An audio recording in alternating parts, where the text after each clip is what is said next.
Seja bem-vindo ao dia 134 da nossa jornada de leitura bíblica Mostra-nos o Pai.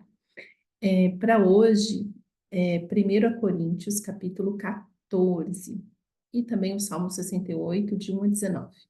Mas aqui no capítulo 14, ainda falando sobre os dons, nós lemos: Sigam o caminho do amor e busquem com dedicação os dons espirituais, principalmente o dom de profecia. Então, assim, no episódio anterior, nós lemos sobre os dons. Quais são os dons, né? E aí, Paulo, ele fala assim, olha, no capítulo 12 ainda, é, no verso 31, ele diz, entretanto, busquem com dedicação os melhores dons. Aí, no capítulo 13, ele fala assim, passo agora a mostrar a vocês um caminho ainda mais excelente, que é o amor, né? 1 Coríntios 13, falando que o amor tudo sofre, tudo crê, tudo espera.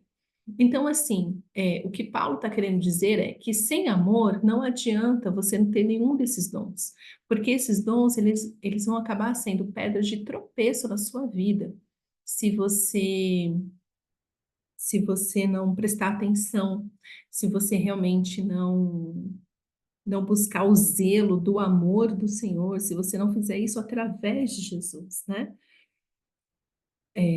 Aí no capítulo 14 ele fala assim, tá, agora que eu já te contei todos os dons, falei que o caminho excelente do amor e etc. Agora eu quero te falar, se tem um dom que você tem que buscar, é o dom de profecia. E ele explica por quê. Pois, né, siga o caminho, principalmente o dom da profecia. Então, assim, nós temos que buscar com dedicação os dons espirituais. Então, tem o dom que o Espírito Santo dá como ele quer, mas ele não fala que é um por pessoa. Não é isso que está escrito. Está escrito assim, que o Espírito Santo dá a quem ele quiser dar. Mas, Paulo continua, busque, né? E a palavra de Deus está cheio disso, de quem pede, recebe, quem bate na porta, a porta se abre. Então, busque os melhores dons, principalmente o de profecia. Pois quem fala em uma língua não fala aos homens, mas a Deus. De fato, ninguém o entende, o Espírito fala mistérios. Mas quem profetiza o faz para edificação, encorajamento e consolação dos homens. Então, a profecia ela tem três funções, que é o de edificar, né? Então, a profecia é para fazer com que a pessoa ela ela amadureça, ela cresça, ela seja confrontada a mudar para melhor, né? Ela encoraja a pessoa, então a profecia faz a pessoa ter um fôlego de vida, ela é encorajada a ir ainda mais fundo na intimidade com o Senhor, no relacionamento, e consola. A profecia, ela consola. Então, ela tem esses três. Então, essas profecias aí que fica adivinhando o número de RG, para, né, gente? Para de infantilidade. Consolou o quê? Saber o número da RG. Consolou o quê? Não, né? Mas a profecia ela tem essas três funções, né? Quem fala em língua, né? Tanto que, por isso que eu falei, né? Eu quero falar em línguas, quero falar em línguas. Paulo diz: olha, quem fala em línguas, a si mesmo se edifica, mas quem profetiza, edifica a igreja. Então, a profecia, ela para servir o próximo, é para fazer com que a igreja cresça e fortaleça. Gostaria que todos vocês falassem línguas, mas prefiro que profetizem. Quem profetiza é maior do que aquele que fala em línguas, a, a não ser que as interprete para que a igreja seja edificada. Agora, irmãos, se eu for visitá-los e falar em línguas, em que serei útil a vocês, a não ser que leve alguma revelação, ou conhecimento, ou profecia, ou doutrina.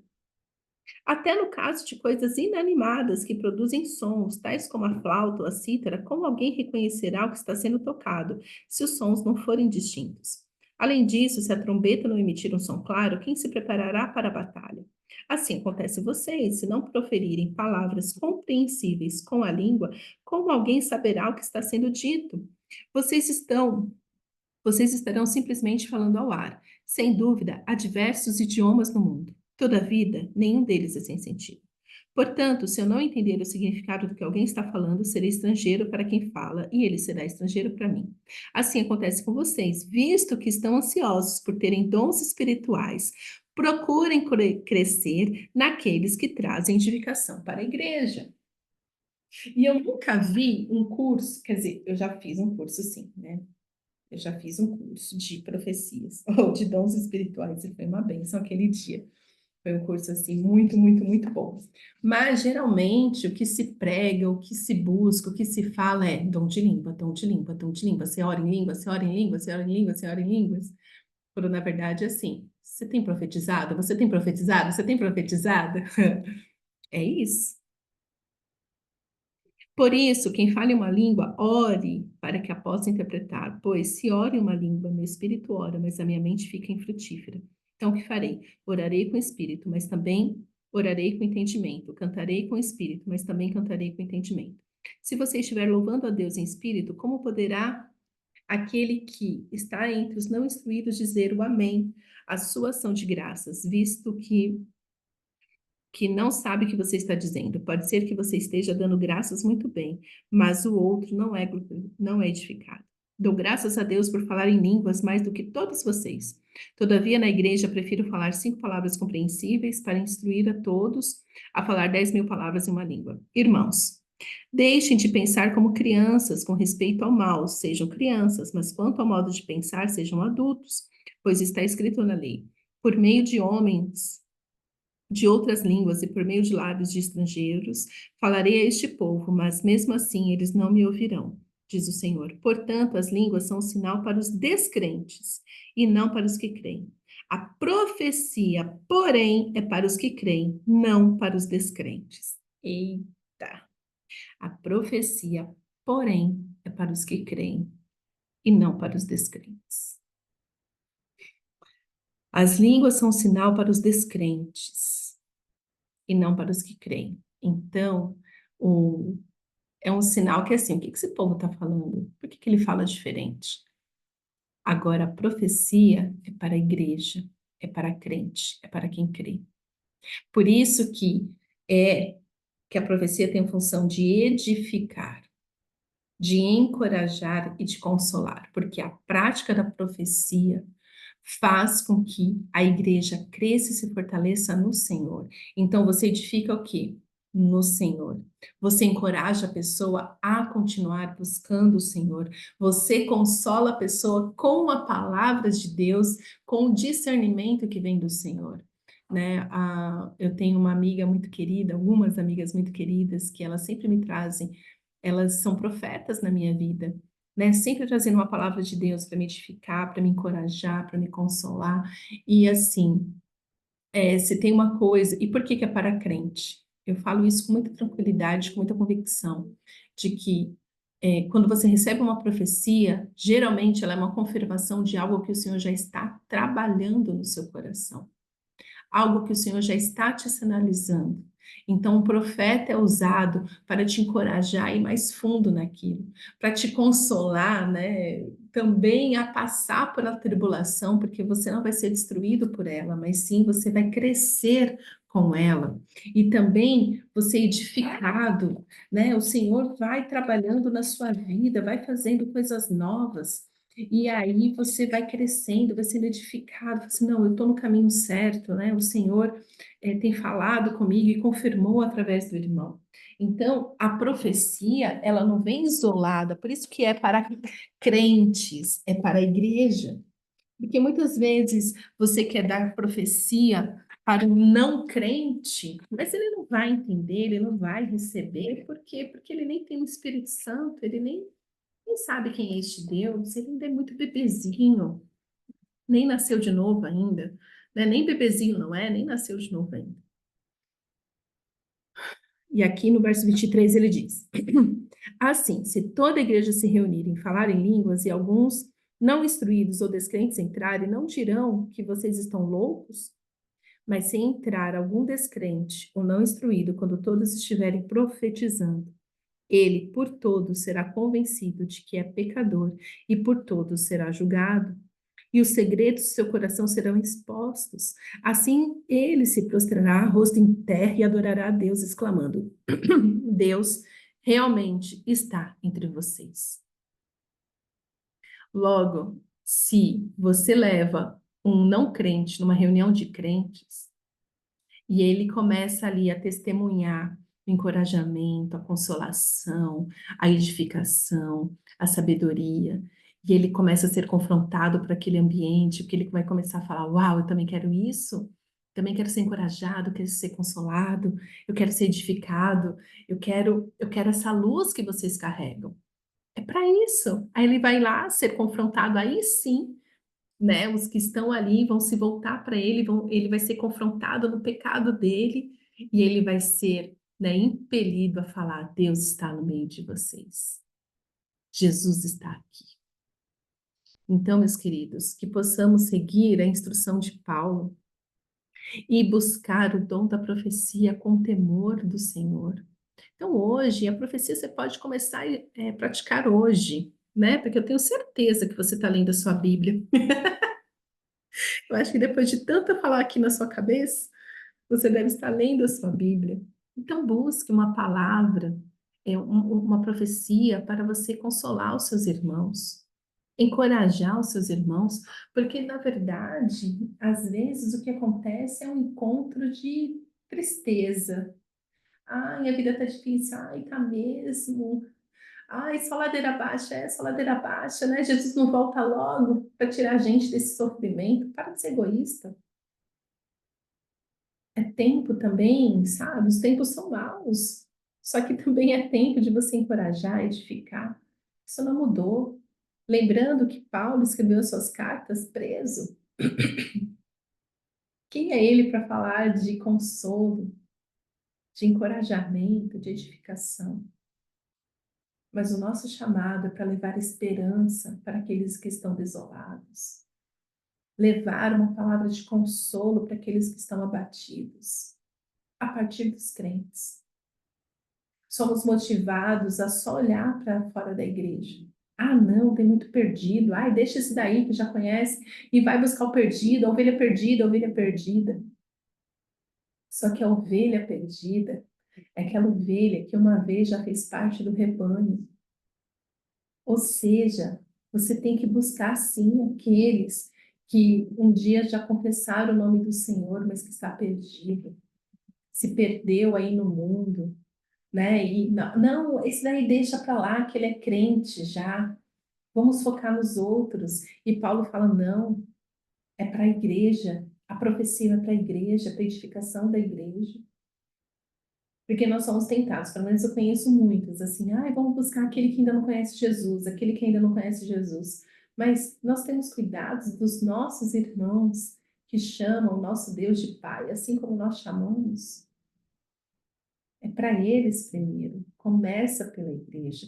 Tanto que ele fala assim: olha, quando vocês estiverem reunidos, aí sim chegar um não descrente, ele vai ver essa movimentação e ele vai ser impelido a amar o Senhor, a se render ao Pai, a se render a Jesus, reconhecer Jesus como Salvador. Então, nós temos que ter isso em mente. A palavra de Deus é para todos, mas a começar para os que são de casa, para os que são da igreja, para os que são da família. E depois, consequentemente, vai alcançando outros e outros e outros. Amém? Então, eu quero encerrar aqui falando isso.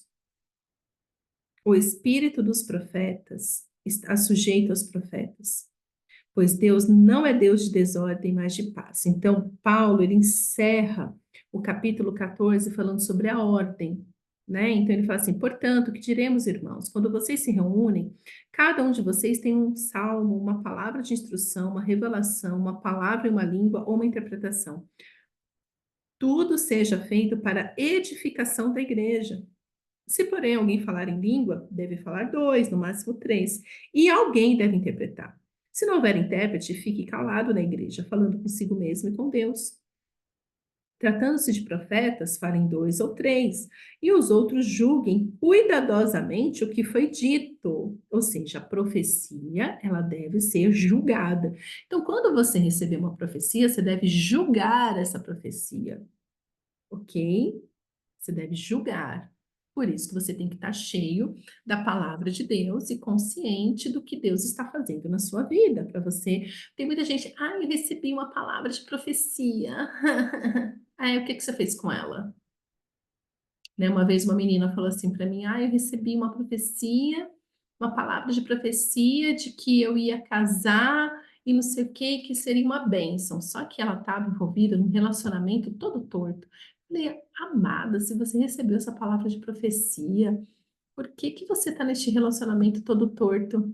É porque eu sou carente, né? Falei, não entendeu nada. Quem deu essa profecia para ela? Pode ir lá retirar. A profecia ela tem que ser julgada no relacionamento que você tem com o Senhor. Por isso você tem que estar atento ao que o Senhor está fazendo na sua vida. Eu já recebi algumas palavras de profecias, eu guardo. Por quê? Se é de Deus, ele se cumpre, porque a profecia também é um vislumbre do futuro. Mas a profecia também, ela vem assim, para a gente ficar atento ao que o Senhor está fazendo nas nossas vidas. Então, ela precisa ser julgada. Pois, se vier uma revelação a alguém que está sentado, cale-se o primeiro, pois vocês todos podem profetizar, cada um por sua vez, de forma que todos sejam instruídos e encorajados. Então, ok, quer profetizar, profetize. Profetiza. Verso 32. O espírito dos profetas está sujeito aos profetas. Então, por que que você julga a profecia? Para saber se o que a pessoa está te falando realmente é uma palavra dada pelo Senhor para a sua vida, ou se a pessoa está falando da cabeça dela. Então, assim, eu já recebi palavras de profecias muito, muito específicas, que era assim, a pessoa falou assim, olha, o Senhor mandou te falar isso. Às vezes foi uma palavra, foi uma frase. E o que eu fui mais edificada foi que essa palavra ou essa frase, eu fui conversando com o Senhor sobre aquilo. Agora, teve profecias que eu recebi que veio junto com explicação, com conselho, com isso, com aquilo, que eu deletei metade do que a pessoa falou. Porque a profecia, ok, mas tudo que ele me entregou junto com a profecia já era do coração dele, já era da cabeça dele. Então, assim, nós temos que ficar atentos com isso. Que o espírito dos profetas está sujeito aos profetas. Fica com esse mistério. Pois Deus não é Deus de desordem, mas de paz. Ou seja, ele está falando assim: olha, se você tem que profetizar, saiba também a hora que você tem que profetizar. O espírito dos profetas está sujeito aos profetas, ou seja, tem o discernimento de que hora falar, de que hora calar, como abordar a pessoa, se é o momento mesmo de você falar ou se você tem que esperar mais um pouco. Ou seja, não é algo incontrolável, que você fecha os olhos e sai calando. Não. Você pode controlar isso no temor do Senhor, na sabedoria que o Senhor te dá. Né? Então, cuidado. Assim, eu falo tudo, né? Eu sei o quê. Não. O espírito dos profetas está sujeito ao profeta, tanto nessa questão de a pessoa querer explicar muito, também quanto nessa questão de você pode controlar isso. Você tem que fazer as coisas com ordem, né? Deus é um Deus de ordem, é um Deus de paz. Amém? Pai, obrigada pela tua palavra que sempre nos ensina. Nos ajuda, Senhor, a buscarmos, a exercer esse dom de profecia no temor do Senhor, que possamos, ó Pai, discernir tudo isso que lemos aqui e viver, ó Pai, segundo a tua vontade, a tua palavra, e que possamos sempre encorajar uns aos outros, ó Pai, como o Senhor tem nos instruído a fazer através da tua palavra. Nos abençoa, Senhor, com mais do teu espírito, com mais da tua sabedoria, para que possamos crescer como igreja e que possamos ajudar uns aos outros, ó Pai, como o Senhor nos fez para ser. É isso que eu te peço, Pai, em nome de Jesus. Amém.